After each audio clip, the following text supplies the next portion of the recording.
There was a time when no one doubted that the Bible came from God, but now it's often criticised as just a very old human document, unreliable, without authority, and irrelevant. This part of the exhibition aims to defend it against the most common criticisms.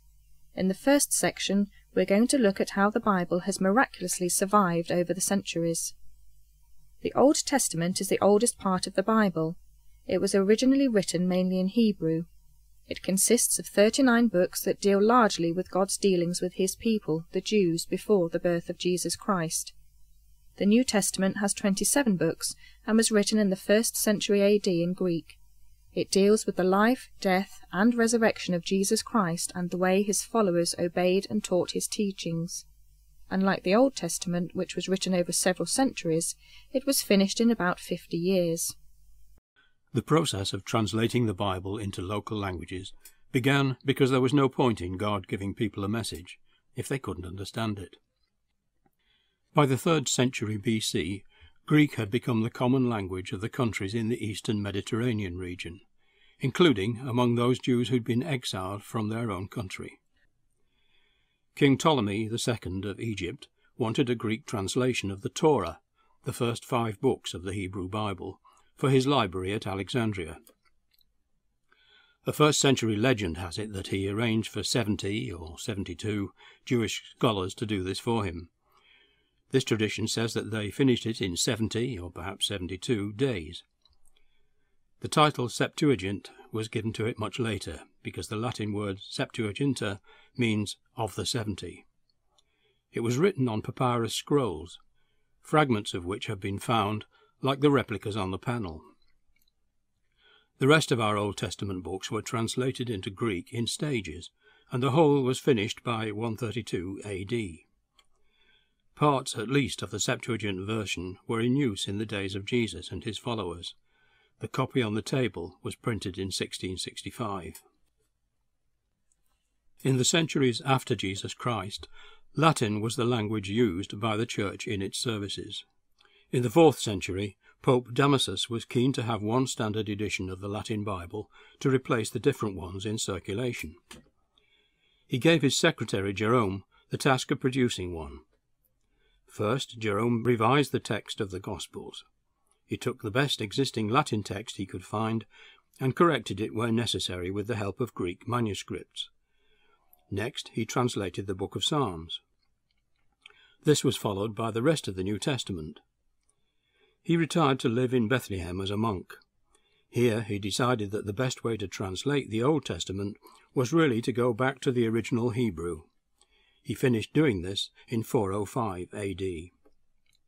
Actually, this Bible wasn't given the title Vulgate until much later, in 1546. It came from the Latin vulgaris, meaning popular. It became the one used throughout Western Europe for many centuries. The page on the panel is from a 13th century Bible published in France. The volume on the table was produced in 1609. Although the Vulgate was an important stepping stone in the history of Bible translation, Latin wasn't the language that most people spoke, so only a privileged few could read it. When the Western Roman Empire collapsed, some Christians fled to Britain and Ireland and formed monasteries. Bible manuscripts were stored and copied there. Bede was a monk who lived in the 7th and 8th centuries AD. He lived at a monastery in Northumbria. He translated the Gospel of John from Latin into Old English. The 9th century King Alfred was another who translated parts of the Bible from Latin. The translators of the 10th century Wessex Gospels from Latin into Anglo-Saxon are unknown.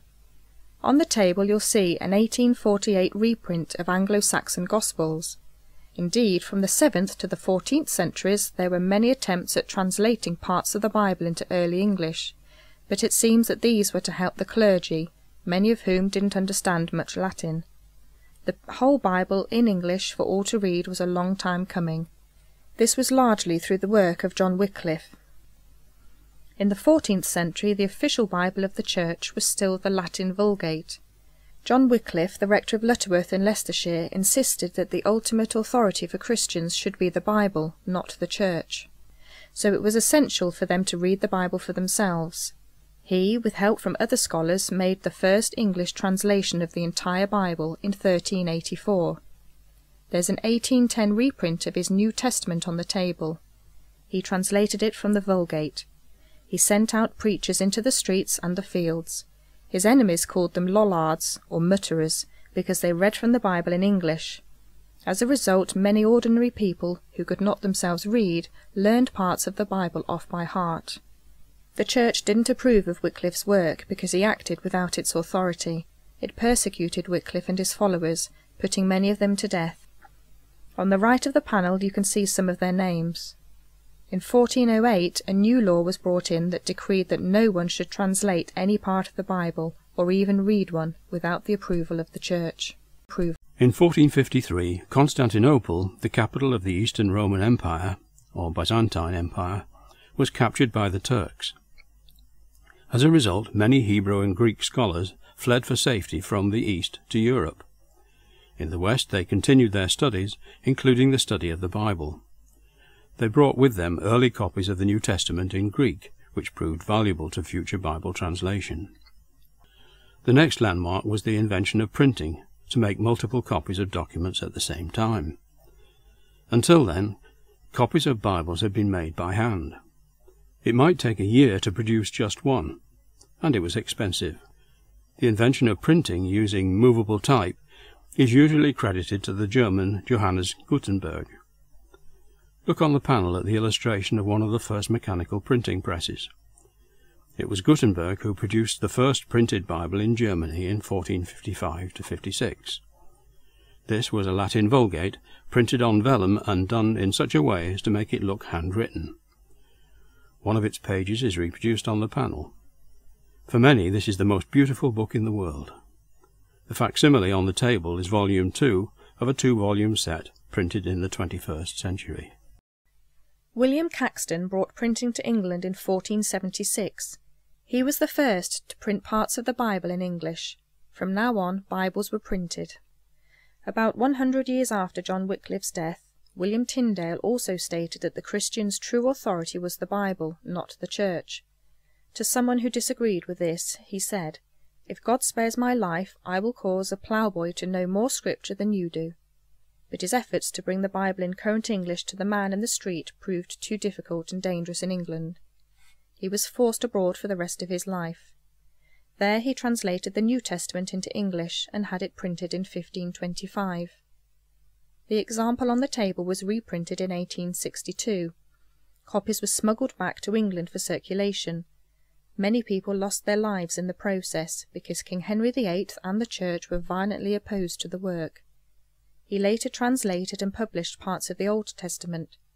Tyndale was the first to bypass the Vulgate and go directly to the Hebrew and Greek texts. But his enemies pursued him even on the continent. King Henry had him arrested and imprisoned outside Brussels. He was tried for heresy, strangled, and his body was burned at the stake. He died crying, "Lord, open the King of England's eyes." Others followed in his footsteps. For example, Miles Coverdale produced a printed Bible in English in 1535. He used much of Tyndale's translation. This also had to be done abroad, but 2 years later the second edition was the first English Bible printed in England. It even had King Henry's blessing. His eyes had been opened indeed. There were now several English translations in circulation, so Miles Coverdale was commissioned to produce a standard English Bible. In 1539, the Great Bible was printed in England, so called because of its size. A copy was installed in every parish church, chained to a reading desk, like the model on the table, to prevent theft. The Great Bible on the table was printed in 1540. Queen Mary was a Roman Catholic, so Bible students were again persecuted and driven abroad. Geneva in Switzerland became a centre of learning for them. It was there that William Whittingham and others produced another translation in 1560, the Geneva Bible. The copy on the table was produced in 1599.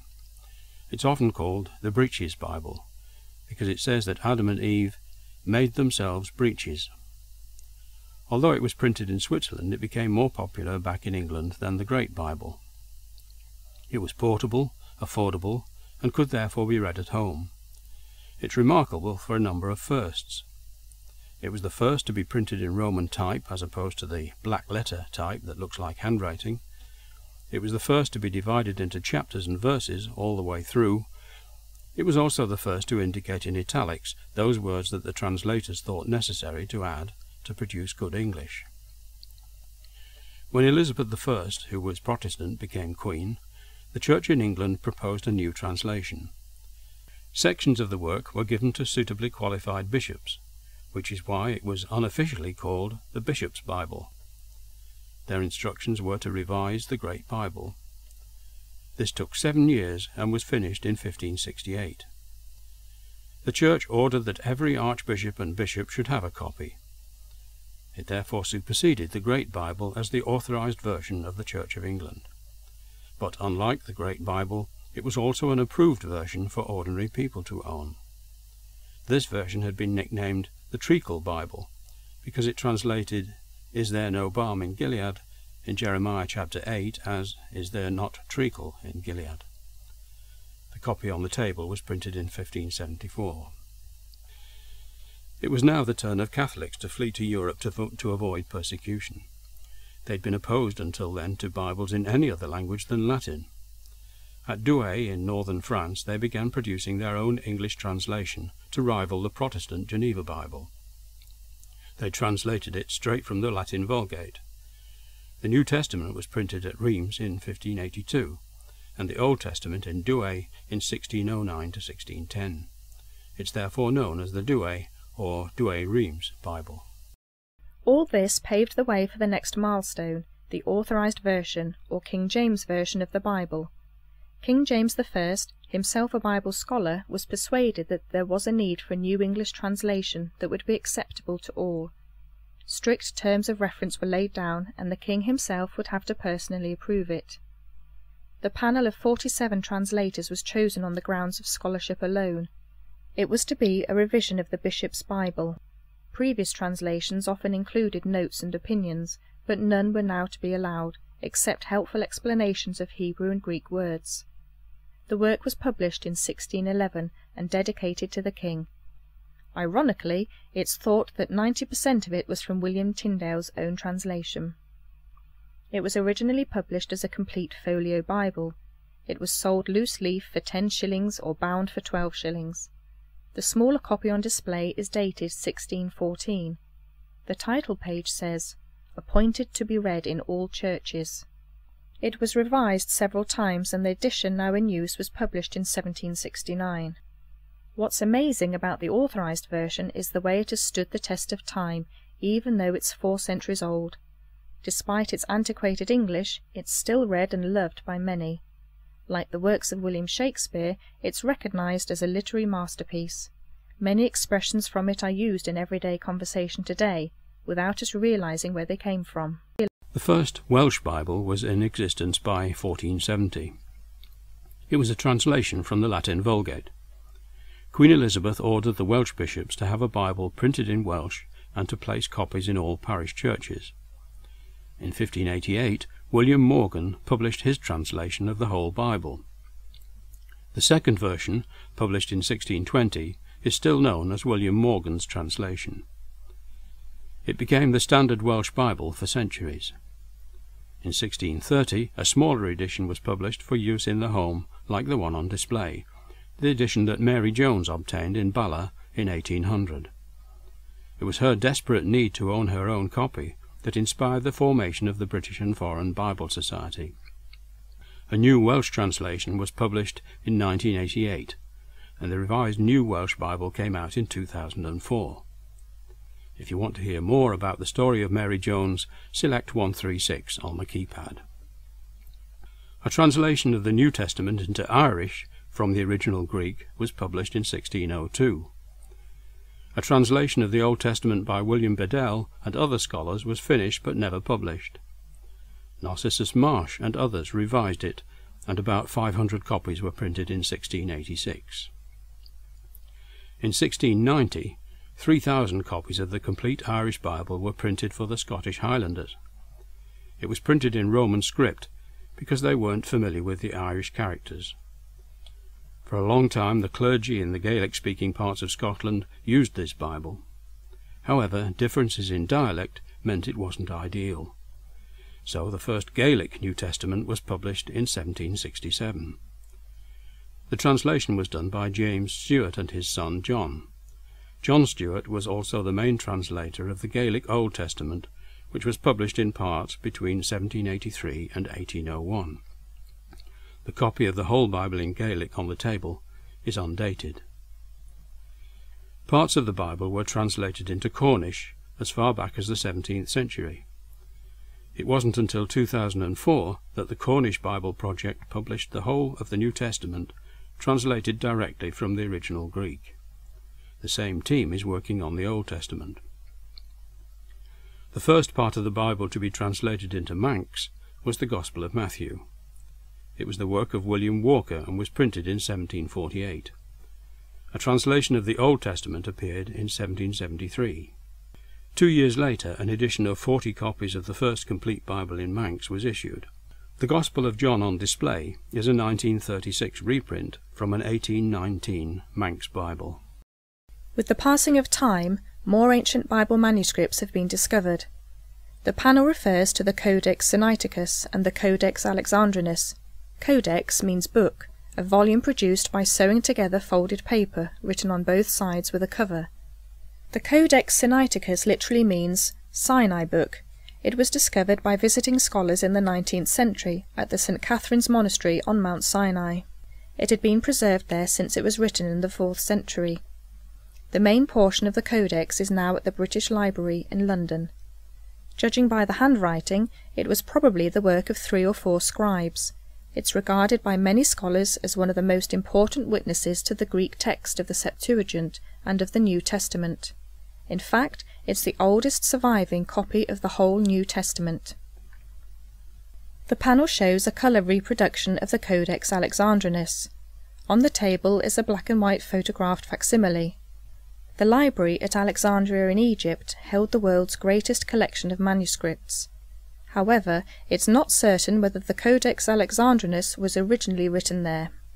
It too is stored in the British Library. It was presented to King Charles I in 1621 by the Patriarch of Constantinople.